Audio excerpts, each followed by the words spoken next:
Hormuz കടൽപ്പരപ്പിൽ വീണ്ടും കപ്പൽ തകർന്നു. മൈനുകളിൽ തട്ടിയാണ് കപ്പൽ തകർന്നത് എന്ന റിപ്പോർട്ട് അമേരിക്ക അടക്കമുള്ള ലോകരാജ്യങ്ങൾ സ്ഥിരീകരിച്ചു. ഇറാൻ ഇതിൻ്റെ വിശദീകരണക്കുറിപ്പ് പുറത്തിറക്കുകയും ചെയ്തു. വളരെ കൃത്യതയോടുകൂടി ഈ മേഖലയിലൂടെ കപ്പൽ സഞ്ചാരം നടത്തേണ്ട പാത തങ്ങൾ പറഞ്ഞിട്ടുണ്ടെന്നും കൃത്യമായിരിക്കുന്ന നിർദ്ദേശങ്ങൾ അംഗീകരിച്ചു കൊണ്ട് പോകുന്ന ഒരു കപ്പലിനും അപകടം പറ്റില്ലെന്നും തങ്ങൾ പറഞ്ഞതാണ്. മേഖലയുടെ വ്യത്യസ്ത സ്ഥലങ്ങളിൽ തങ്ങൾ വലിയ മാരകശേഷിയുള്ള മൈനുകൾ സ്ഥാപിച്ചിട്ടുണ്ട്. അത് തട്ടിയാൽ തീർച്ചയായിട്ടും കപ്പൽ പൊട്ടിത്തെറിക്കും. അത്രക്ക് ശക്തിയുള്ളതും ഈ വലിയ സ്ഫോടക വസ്തുക്കൾ നിറച്ചതുമാണ് ഈ മൈനുകൾ എന്നുള്ള കാര്യവും ഇറാൻ മുൻകൂട്ടി തന്നെ പറഞ്ഞിരിക്കുകയാണ്. അപ്പോൾ ഇപ്പോൾ പറയുന്ന കാര്യം ഒമാൻ്റെ കടൽ തീരത്തോട് ചേർന്ന് കൊണ്ട് അമേരിക്ക അടക്കമുള്ള രാജ്യങ്ങൾ ഉണ്ടാക്കിയിരിക്കുന്ന സമാന്തര പാതയിലൂടെയാണ് സഞ്ചരിച്ചത് എന്ന് പറയുന്നു. എന്നാൽ സമാന്തര പാതയിൽ സഞ്ചരിച്ചതോടനുബന്ധിച്ച് പിന്നീട് മറ്റ് മേഖലയിലേക്കോ അല്ലെങ്കിൽ മറ്റൊരു ഭാഗത്തേക്കോ കപ്പൽ ഓളം ചേർന്ന് നിന്ന സമയത്താണ് പൊട്ടിത്തെറിച്ചത് എന്നാണ് പറയുന്നത്, തകർന്നത് എന്നാണ് പറയുന്നത്. അതായത് മൊത്തം കപ്പൽ മുങ്ങിയിട്ടില്ലെന്നും അതിൻ്റെ കാൽ ഭാഗം ഏറെക്കുറെ വെള്ളത്തിനടിയിലേക്ക് താഴ്ന്നു പോകുന്ന സ്ഥിതിയാണ് ഉള്ളത് എന്ന് പറയുന്നു. ഇതിലൊരു പ്രത്യേകത എന്ന് പറഞ്ഞാൽ ഈ കപ്പൽ ഏത് രാജ്യത്തു നിന്ന് അല്ലെങ്കിൽ ഏത് ഭാഗത്ത് നിന്ന് ഏത് രാജ്യത്തേക്കാണ് പോകുന്നത് എന്നതിനെക്കുറിച്ചോ കപ്പൽ ജീവനക്കാരെക്കുറിച്ചോ കപ്പലിലെ പെട്രോളുമായിട്ട് ബന്ധപ്പെട്ട വിവരത്തെക്കുറിച്ചോ ഒരു സൂചന പോലും രണ്ട് രാജ്യങ്ങൾ നൽകിയിട്ടില്ല. തകർന്നിട്ടുണ്ട് എന്നുള്ളതും മൈനുകൾ തട്ടിയിട്ടാണ് എന്നുള്ളതും സ്ഥിരീകരിച്ചു. ഇപ്പോൾ ഈ വിഷയത്തിൽ ഇടപെടാൻ വേണ്ടി അമേരിക്കക്ക് പോലും ധൈര്യക്കുറവുണ്ട് എന്നുള്ളതാണ്. അപ്പോൾ 2 ദിവസമായി ഇപ്പോൾ ശാന്തമാണ് ഈ മേഖലയിൽ. അമേരിക്ക ആക്രമിക്കുന്നില്ല, അതുകൊണ്ട് തിരിച്ച് ആക്രമണം നടത്തുന്നുമില്ല. എന്നാൽ അമേരിക്കയുടെ ആക്രമണം നിർത്തിവെച്ചതുമായി ബന്ധപ്പെട്ട വിശദീകരണക്കുറിപ്പിൻ്റെ ഭാഗത്ത് ഇങ്ങനെ കാണാൻ വേണ്ടി സാധിക്കുന്നു. അവർ ശേഖരിക്കപ്പെട്ട ആയുധങ്ങളൊക്കെ കഴിഞ്ഞു പോയിട്ടുണ്ട് എന്നുള്ളത്. ഇനി മാരകമായിരിക്കുന്ന അല്ലെങ്കിൽ ലോകയുദ്ധം പോലെയുള്ള സമാനമായിരിക്കുന്ന യുദ്ധം വന്നാൽ അതിനെ പ്രതിരോധിക്കാനുള്ള ആയുധശേഷി തങ്ങളുടെ കൈവശത്തിൽ ഇല്ല എന്നൊരു പേടി പോലും അമേരിക്കക്കുണ്ട് എന്നാണ് പറയപ്പെടുന്നത്. അപ്പോൾ ഇതിൽ ഇറാനെ സംബന്ധിച്ചിടത്തോളം അവർക്ക് ഒഴിവ് കിട്ടുന്ന എല്ലാ സമയങ്ങളിലും ഇടവേളകൾ നൽകാത്ത രീതിയിൽ യുദ്ധം ചെയ്തുകൊണ്ട് പരാജയപ്പെടുത്തണം എന്നുള്ളതാണ് ഇസ്രായേലിൻ്റെ പോളിസി. കാര്യം എന്ന് പറഞ്ഞാൽ 1 മണിക്കൂർ അവർക്ക് വിശ്രമം കിട്ടിക്കഴിഞ്ഞാൽ അവർ ഒരു വർഷത്തേക്കുള്ള ആയുധങ്ങൾ നിർമ്മിക്കുന്ന ടീമാണ് എന്ന് പോലും ഇസ്രായേലിന് അഭിപ്രായമുണ്ട്. അത് ഹമാസിനെ കുറിച്ച് പറഞ്ഞ അഭിപ്രായങ്ങൾ സെയിമാണ്.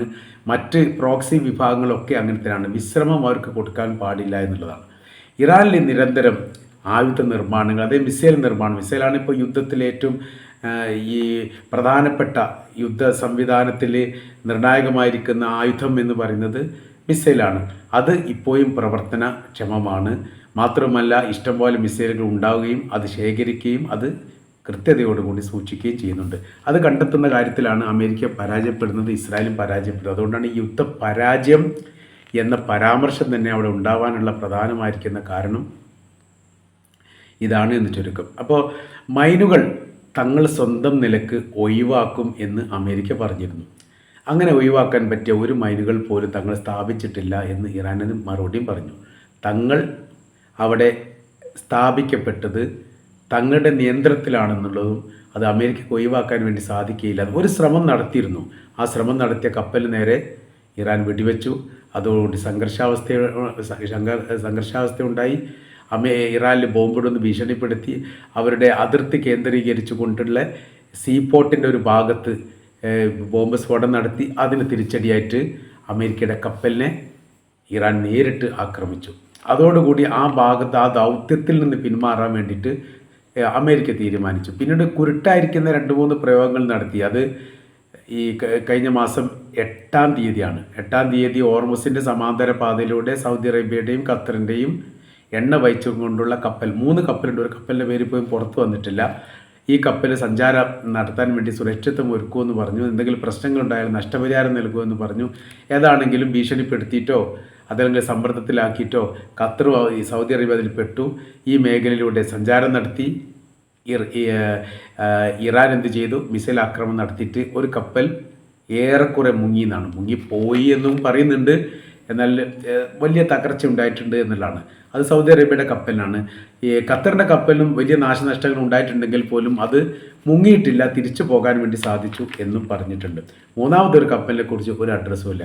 അപ്പോൾ അത് 8-ാം തീയതി എന്ന് പറഞ്ഞാൽ 9-ാം തീയതിയാണ് ആയത്തുള്ള അലി ഖംനായി അടക്കം ചെയ്യുന്ന ദിവസം. അതിൻ്റെ തലേ ദിവസം ഏറെക്കുറെ രാജ്യവും, അതായത് ഇറാൻ എന്ന് പറയുന്ന രാജ്യവും അതിൻ്റെ സൈനിക സംവിധാനവും ഗവൺമെൻറ്റും ബന്ധപ്പെട്ടവരെല്ലാം വലിയ രീതിയിലുള്ള തിരക്കിലായിരിക്കും. ആ സമയത്ത് ഈ കടൽ ശ്രദ്ധിക്കാൻ വേണ്ടിയിട്ട് ആളുണ്ടാവില്ല എന്നുള്ള ഒരു നിർദ്ദേശമാണ് അമേരിക്ക നൽകിയത്. അമേരിക്കയെ സംബന്ധിച്ചിടത്തോളം ആ നിർദ്ദേശത്തിനനുസരിച്ച് നീങ്ങുകയാണെങ്കിൽ പിന്നീട് ഇറാൻ്റെ അനുവാദം ഇല്ലാതെ തന്നെ ഹോർമുസിലൂടെ കപ്പൽ ഗതാഗതം സുഗമമാക്കാൻ വേണ്ടിയിട്ട് അമേരിക്കക്ക് സാധിക്കും. പക്ഷേ അത് നടന്നിട്ടില്ല. IRGC പ്രത്യേകമായിരിക്കുന്ന വിങ്ങിനെ ഏർപ്പെടുത്തിക്കൊണ്ടാണ് അത് തകർക്കപ്പെട്ടത്. അപ്പോൾ ഇപ്പോഴത്തെ സ്ഥിതി എന്ന് പറഞ്ഞാൽ ഒന്നും കൂടി രൂക്ഷമാകുന്ന രീതിയിലേക്ക് ഈ പ്രശ്നങ്ങൾ പോവുകയാണ്. അതായത് അവർ പറയുന്ന കാര്യം ഇങ്ങനെയാണ്: ഹോർമുസിൻ്റെ സർവ്വ മേഖലയിലും തങ്ങളെപ്പോലെ നിയന്ത്രണമുള്ള ഒരു വിഭാഗവുമില്ല. ഒരുപാട് ഗൂഢ അറകളുള്ള കടൽ ഇടുക്കാണ് ഹോർമുസ് എന്ന് പറയുന്നത്. അത് മൺതിട്ടയുണ്ട്, മണൽത്തിട്ടയുണ്ട്, പിന്നീട് കപ്പലുകൾക്ക് പ്രവേശിക്കാൻ പറ്റാത്ത ഏരിയകളുണ്ട്, പ്രവേശിക്കാൻ പറ്റുന്ന ഏരിയകളുണ്ട്, താഴ്ച കൂടുതലുള്ള ഏരിയ ഉണ്ട്. അങ്ങനെ പല തരത്തിലാണ്. 15 കിലോമീറ്റർ വീതിയാണ് ചില ഭാഗങ്ങളിൽ 30 കിലോമീറ്റർ വീതിയാണ്, നീളം 90 കിലോമീറ്റർ. ഇങ്ങനെയൊക്കെയാണ് അതിൻ്റെ റൂട്ട് കാര്യങ്ങൾ പോകുന്നത്. ഇപ്പോൾ പുതുതായിരിക്കും വന്നിരിക്കുന്ന പ്രസ്താവന എന്ന് പറഞ്ഞാൽ ഒരു ഇടവേള ഇപ്പോൾ ഉണ്ട് യുദ്ധവുമായിട്ട് ബന്ധപ്പെട്ട്. ഇപ്പോൾ യുദ്ധം നടക്കുന്നില്ല എന്നുള്ളത് നമുക്കറിയാവുന്നതാണ്. അപ്പോൾ ഈ ഒരു സാഹചര്യം വരുന്ന സമയത്ത് അമേരിക്കയാണെങ്കിലും അമേരിക്ക യുദ്ധം അവസാനിപ്പിച്ചു എന്ന് പറഞ്ഞിട്ടില്ല. അമേരിക്ക വിശ്വസിക്കാണ്ട് പറ്റുകയില്ല. അവർ അവസരം വെച്ചിട്ട് ഉപയോഗപ്പെടുത്തുകയും ചെയ്യും, മുതലാക്കുകയും ചെയ്യും. അങ്ങനെ വരുന്ന സമയത്ത് ഇനി ഒരു യുദ്ധം വരികയാണെങ്കിൽ അത് കഠിനമായിരിക്കുന്ന യുദ്ധമായിരിക്കും. ആ യുദ്ധത്തിൽ ഇസ്രായേലിന് പങ്കാളിത്തം ഉണ്ടാവും. അഥവാ ഇറാൻ ഇസ്രായേലിനെ ആക്രമിക്കും. ഇസ്രായേലിനെ മാത്രമല്ല ആക്രമിക്കുക, ഇറാൻ ഉക്രൈനെ ആക്രമിക്കും, അമേരിക്കയെ ആക്രമിക്കും. വിപുലമാക്കപ്പെട്ട വ്യാപകമായിരിക്കുന്ന ഒരു യുദ്ധമായിട്ട് വരുന്ന സമയത്ത് പ്രവിശ്യ യുദ്ധമാക്കി ഇറാൻ അതിനെ മാറ്റും എന്നുള്ളതാണ്. ആ രീതിയിലേക്ക് ഇപ്പോഴത്തെ നിലവിലെ രാഷ്ട്രീയ സാഹചര്യം ഇറാൻ്റെത് മാറിയിട്ടുണ്ട് എന്നാണ് മനസ്സിലാക്കാൻ പറ്റുന്നത്. എന്താ പ്രവിശ്യ യുദ്ധം എന്ന് പറഞ്ഞാൽ, ഇറാൻ എന്ന് പറയുന്ന രാജ്യം 31 പ്രവിശ്യകളാണ്. നമ്മൾ പ്രവിശ്യ എന്ന് പറയുന്ന സമയത്ത് നമ്മുടെ ഭാഷയിലൊക്കെ പറയുന്ന സമയത്ത് സ്റ്റേറ്റ് എന്ന് പറയാം. ഇന്ത്യ ഇപ്പോൾ 10-30ഓളം സ്റ്റേറ്റ് ആണല്ലോ. അപ്പോൾ അതിന് സമാനമായ രീതിയിൽ സ്റ്റേറ്റായിട്ട് അവർ പറയുന്നത് പ്രവിശ്യയാണ്. അങ്ങനെ ഡിവൈഡ് ചെയ്യപ്പെട്ടിട്ടുണ്ട്. ഈ ഡിവൈഡ് ചെയ്യപ്പെട്ട സ്റ്റേറ്റിനെല്ലാം രാജ്യമായിട്ട് പൂർണ്ണ രീതിയിൽ പുനർനിർമ്മിക്കാൻ പറ്റുന്ന രീതിയിലുള്ള സംവിധാനം ഒരുക്കിയിട്ടുണ്ട്. അഥവാ ഓരോരോ സ്റ്റേറ്റും ഓരോരോ രാജ്യമായിട്ട് ഓട്ടോമാറ്റിക്കായിട്ട് മാറും. അതിന് ഒരു രാജ്യമാവാൻ വേണ്ടി പ്രധാനമായിരിക്കുന്ന കാര്യം എന്താ വേണ്ടത്? പ്രധാനമായിരിക്കുന്ന കാര്യം വെച്ചാൽ ആയുധമാണ് വേണ്ടത്, അതിൻ്റെ പ്രതിരോധ സംവിധാനമാണ് വേണ്ടത്, അതിൻ്റെ സൈനിക ശക്തിയാണ് വേണ്ടത്. അപ്പോൾ ഒരു ആഭ്യന്തര വിഷയങ്ങളോ പ്രശ്നങ്ങളോ ഉണ്ടായിരിക്കുകയാണെങ്കിൽ സൈനിക വിഭാഗത്തിന് അത് പ്രതിരോധിക്കാൻ കഴിവ് ഉണ്ടാവണം. ഇതൊക്കെയാണ് ഒരു രാജ്യ ഭരണ സംവിധാനത്തിൻ്റെ ഏറ്റവും പ്രധാനപ്പെട്ടത് എന്ന് പറയുന്നത്. ബാക്കിയെല്ലാം അതിൻ്റെ രണ്ടാം ഘട്ടമാണ്. ഗവൺമെൻറ് ഉണ്ടാകുന്ന സമയത്ത് അല്ലെങ്കിൽ ഉണ്ടാക്കുന്ന സമയത്തുള്ളതും അതിനുശേഷമുള്ള ജനകീയപരമായിരിക്കുന്ന സേവന പ്രവർത്തനങ്ങളും രണ്ടാണ്. അങ്ങനെ സർവ്വ മേഖലയും കേന്ദ്രീകരിച്ചു കൊണ്ടുള്ള ഒരു യുദ്ധ റൂട്ടിലേക്ക് വേണമെങ്കിൽ ഇറാൻ ആവാം. മുജ്തബ അലി ഖംനായി പല ഘട്ടങ്ങളിലായി ഇപ്പോൾ സൈനിക മേധാവികളോടും അവിടുത്തെ പണ്ഡിത സഭകളുമായിട്ട് നേരിട്ട് സംസാരിക്കുന്നുണ്ട്. അതിൻ്റെ വീഡിയോ ഫുട്ടേജുകൾ, അതിൻ്റെ വോയിസുമായിട്ട് ബന്ധപ്പെട്ട കാര്യങ്ങളൊന്നും ഇറാൻ പുറത്തു വിട്ടിട്ടില്ല. ഇറാൻ പുറത്തു വിടാൻ സാധ്യതയില്ല. പക്ഷേ കമ്മ്യൂണിക്കേഷൻ വളരെ കൃത്യതയോടുകൂടി നടക്കുന്നുണ്ട്. അപ്പോൾ എങ്ങനെയൊക്കെയാണ് ഇതിന് ഈ അവസ്ഥകൾക്ക് മാറ്റം വരികയാണെങ്കിൽ നമ്മൾ എങ്ങനെയാണ് ഇനി മുന്നേറേണ്ടത് എന്നുള്ളതാണ് പ്രധാനമായിരിക്കുന്ന ചർച്ച. അതിൽ ഏറ്റവും പ്രധാനപ്പെട്ട തന്ത്രപ്രധാനമായിരിക്കുന്ന സൈനിക കമാൻഡറിൽപ്പെട്ട ഏകദേശം 200 കമാൻഡർമാരുമായിട്ടാണ് പല ഘട്ടങ്ങളിലായി ചർച്ച നടത്തിയത് എന്നാണ് അറിയാൻ വേണ്ടി സാധിക്കുന്നത്. അപ്പോൾ ഈ കമാൻഡർമാർ വളരെ നിർണായകമാണ്. ഒരു സൈനിക മേധാവി എന്ന് പറഞ്ഞാൽ ആ സൈനിക സംവിധാനത്തെ നിയന്ത്രിക്കേണ്ട വ്യക്തിയാണ് എന്നതിനാൽ തന്നെ അവരുടെ രഹസ്യ കാര്യങ്ങളൊന്നും ഒരിക്കലും പബ്ലിക് ആവില്ല എന്നുള്ളത് ഉറപ്പാണ്. അപ്പോൾ അതിന് ഓരോരുത്തരും ഓരോരോ തന്ത്രങ്ങളും ഓരോരോ രീതികളും കാര്യങ്ങളുമൊക്കെ കംനായിക്ക് മുമ്പാകെ വെച്ചിട്ടുണ്ട് എന്നുള്ളതും അതിൻ്റെ ഒരു ചർച്ചാ സംബന്ധമായ കാര്യത്തിന് ശേഷം വിപുലമായിരിക്കുന്ന ഒരു യുദ്ധ സംവിധാനത്തിലേക്ക് രാജ്യം നീങ്ങാൻ സാധ്യതയുണ്ട് എന്നുള്ളതാണ്. അതൊരു ഭയാനകരമായിരിക്കുന്ന ആകാൻ സാധ്യതയുണ്ട് എന്നും വിലയിരുത്തുന്നു.